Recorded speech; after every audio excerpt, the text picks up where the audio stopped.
அப்படியெல்லாம் கிடையாது. நீங்க கேட்கிற கேள்வி எல்லாம் தவறானது. எங்களுக்குள்ள பேசி ஒரு இணக்கமான சூழ்நிலை ஏற்பட்டு தான் இந்த கூட்டணி அமைச்சிருக்கிறோம். நீங்க போட்டுக்கிட்டு வாங்க வேண்டாம்.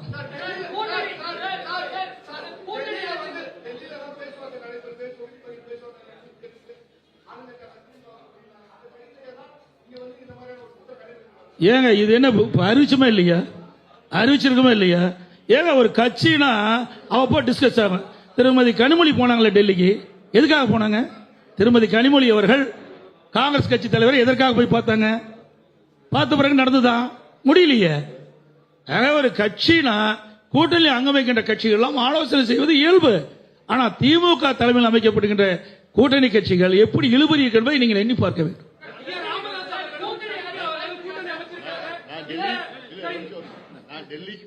டெல்லிக்கு போனது ராஜ்யசபால போய் கையெழுத்து போட போனேன்.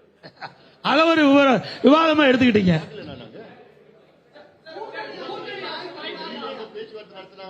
எல்லாமே அனைத்து இந்திய அண்ணா திராவிட முன்னேற்ற கழகம் ஆட்சி அமைக்கும். உங்களுக்கு எந்த சந்தேகம் தேவையில்லை.